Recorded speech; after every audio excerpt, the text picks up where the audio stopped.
Joining me now is one of the lawmakers drafting the resolution to unequivocally condemn the rape and sexual violence committed by Hamas, Florida Democratic Congresswoman Lois Frankel. Congresswoman, thank you for coming on. You told the New York Times that you have been internally raging over the silence from international organizations over this violence. What was it, though, that made you conclude you needed this resolution, this declarative statement to be made by the House? Well, first, thank you for having me here today. Listen, I want to make this clear. Rape and sexual assault is not an acceptable weapon of war. And this needs to be said from every level of government, and it has to be said from every person on earth, because this is a political and cultural and legal issue. This was really timed with the hearing that was held at the UN yesterday, and something that we've been talking about in one of my subcommittees, which is the Foreign Ops Appropriations Committee that deals with funding of Israel and other foreign issues. In fact, we've heard over the years tales, I shouldn't say tales, accusations and brutality of rape as a weapon of war.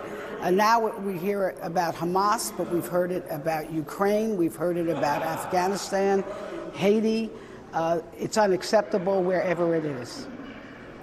It does seem, in talking, when we're focusing in on the Israel-Hamas war and what Hamas did, it does seem, Congresswoman, that some people think that by condemning the rape of Jews by Hamas, that they're somehow siding with the controversial policies of Benjamin Netanyahu, and they have nothing to do with one another. So why is it, do you think, so hard for some to confront the hateful and hurtful reality? Well, Kate, I really don't think there's anybody I know or any member of Congress who does not believe that rape is an unacceptable tool of war.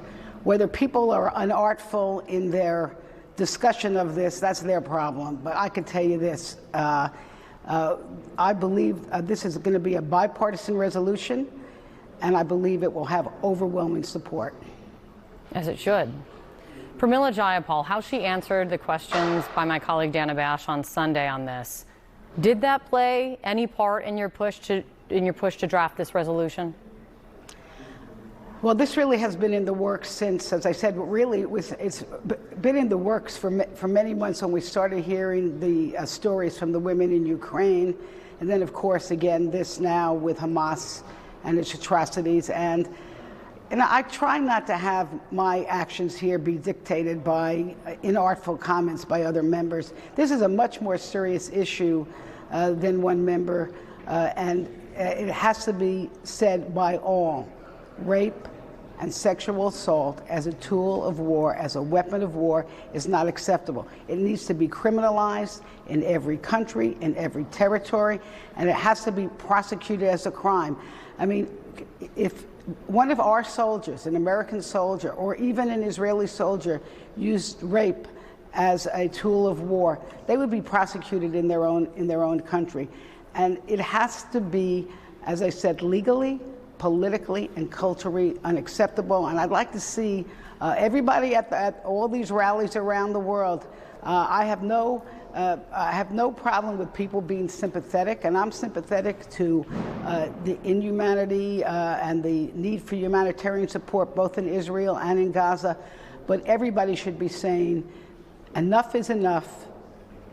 Sexual assault is not acceptable.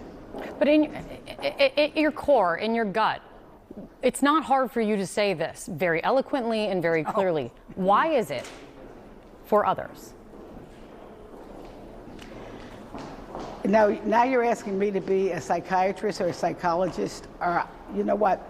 They have to answer for themselves. Yeah. And I'll answer for myself, but I do think I speak for the overwhelming majority. Republicans, Democrats here, people with good hearts. Sexual assault should not be a tool of war, and it's not acceptable. It has to be criminalized and has to be called out. Congresswoman, you left the Progressive Caucus, which Pramila Jayapal was the head of last month. The reason, as I've seen it described, is over divisions within the caucus over the Israel-Hamas war. But I haven't heard from you specifically. Why did you leave the caucus? Well, you know, first of all, I've been around a long time in politics, and my values and my political record is pretty clear.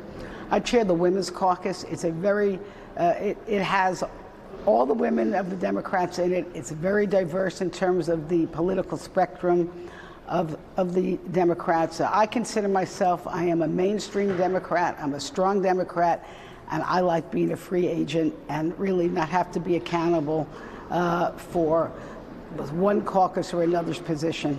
That's how I feel about it. Democratic Congresswoman Lois Frankel, thank you for coming on. Good to be with you.